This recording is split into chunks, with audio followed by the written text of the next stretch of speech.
Coach, I believe they hit their first 8 shots. I think they went 10 of 11 to start. What do you feel like you guys weren't able to do defensively to slow down that initial start? Yeah, Brunson's first two kind of stand out to me. Um, I think live ball catch kind of rockered and made a three. Um, you know, Maybe we play them tighter. We're into them with a live ball. But, again, I would say solid defense, but better offense. And then it feel like a couple of the other ones, they maybe got us into a little bit of scramble mode, and I think Ananobi hit one, and maybe Bridges. But they came out and made shots and kind of put us in a hole in the first quarter, down 16. That ultimately we could never really recover from that start. We made a run, but they made shots out of the gate. Credit to them. The only other thing I had was defensively, I think that's the most points you guys have given up all season. And you've talked about individual pride guarding your man. Is it simply that, or is it more into why the Knicks continued to score at the pace that they did?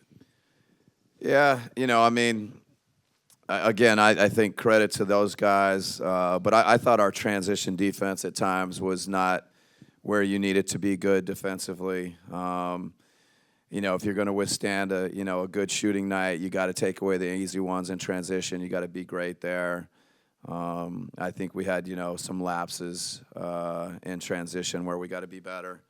They're cutting off the ball, a little bit offensive rebounding. We got to be better defensively. Coach, when you look at the schedule you guys have had, the injuries, this upcoming 5-day stretch, how beneficial will that be to kind of get a moment to catch your breath and get back in the gym and get some practice time?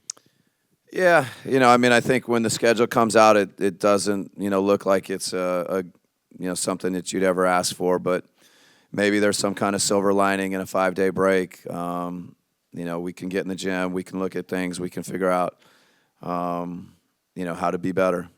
So when you get a break like this, you got to take advantage of it in a lot of different ways. To Gerald's point, did you like the compete level through these last couple of games, just kind of knowing it was the end of this stretch of 12 games in 21 days? Yeah, there's always going to be a couple plays where, you're frustrated, but, the group is good. I think overall the competitive spirit, the things that we've leaned on, while we can always be better, we got a group that's competitive. We got a group that will stay together. It's the things that we talk about. Losing's hard. This league is hard. So we got to fight through it. We got to compete our way through it. But, while there's things that we need to work on and improve, the competitiveness of our group has been in a good place when we were winning. And I would still say the same thing right now while we're struggling. The guys know how important competing is. Mason was saying earlier at the shoot-around that it's actually been good you've started two bigs the past two games, able to switch off on things, especially helping out with Cat. What made you decide to go with Royce first instead of going with Mason, who only played 4 minutes tonight? Yeah, I think Cat is a unique big in that he spaces and spreads the court, and they're really kind of playing four wings around him. With Josh Hart kind of being like the other big. Ananobi's another wing that plays like a big. So we went with Royce over the two big look. Thought that would give us our best chance. Coach, right here. When you look at the offensive performances that some of the guys had, bounce-back performances from Nurk and Royce, going into this break, how encouraging is that to build off of going into the break and then coming out of the break?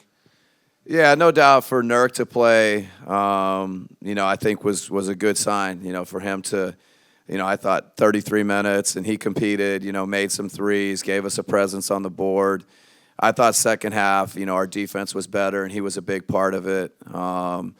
So, definitely good to see that. Royce got, where the ball was falling, find the bottom of the net again, the way he was at the start of the year. So, I think that's good for those two guys, for Nurk to be healthy, to feel good going into the break, for Royce to, hit some shots going into the break. I think those are a couple of positives to take. All right, thanks, guys. Look at the way they started the game. I think they made their first 8 shots. I think they were 10 of 11 early. What do you feel like you guys didn't do on the defensive end to stop that initial surge by the Knicks? I think a lot of it was in transition off turnovers, so not sprinting back, but just live ball turnovers kind of put you in a tough position. So made a couple tough ones too. They just started off hot.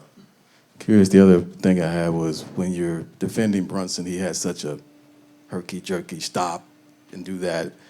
Is that how much film can you watch to even prepare for how he plays? Because it seems to be part instinct and part of what he is. Yeah, no, he's a tough coverage. You don't know until you're out there. Book, when you look at the schedule you guys have had, the injuries, and then this stretch that you've been going through, how beneficial is it to have this 5-day break coming up to kind of recollect and get some practice time in? Yeah, I think it's an important time just to, get the guys healthy and just regroup, come in with the same energy that we had to start the season and, get back rolling. Book, do you feel like physically you're in a good spot right now, or is this break going to be useful for you? No, I feel great. Illness, like you're caught up on that front? Yeah, You're I'm good? great, 100%. Thanks for asking. Book, I kind of asked you a similar question after the Palm Springs game about your relationship with D'Lo, just kind of along the same lines. What's your relationship been like with Carl, like the importance now that you guys are entering your 10th year? Yeah, super important. To watch these guys, from the grassroots age, just prosper and continue to grow, not only on the court, but, as men too. Those are guys that I can always lean on for anything, and, our relationship is super important to me. And Book, you guys shot 19 of 50 from 3, still getting them up. Do you feel like that you guys are getting the defense in rotation despite being shorthanded, or that's something that maybe still needs to be worked on? No, I think we've put them in rotation a lot, especially when, they double me and I get off it. I think we had a few tonight with Oso in the pocket and then, swing it out and then one more. I think we had a lot of good looks. Book, when you look at the defensive attention you've been getting over this stretch, I know for you the mentality is to make the right play, read what the defense is giving you. How important is it to keep that even, through makes and misses when guys go cold? Yeah, I mean, you have to, you just have to fill it out. I think at times, usually later in the game, if you have a slower-footed big, you want to attack the double and string it out as much as you can. So, the rotations on the backside are a lot longer. But, to win it, you watch the teams that, play well in the playoffs. There's 4 or 5 guys that are threats out there, and, you make the right play. You punish teams for trying to double you. Last 2 games, you guys have started 2 bigs, and you had some success with that early. So how did you feel tonight with Royce? Obviously, starting him before, but then, of course, Mason didn't play much tonight. I just do whatever, man. I just, I didn't really look into it like that. I think we had more success in Minnesota than we did the game after, but whatever coach says, I'm rocking with. Thanks, Book. Thanks. Yep.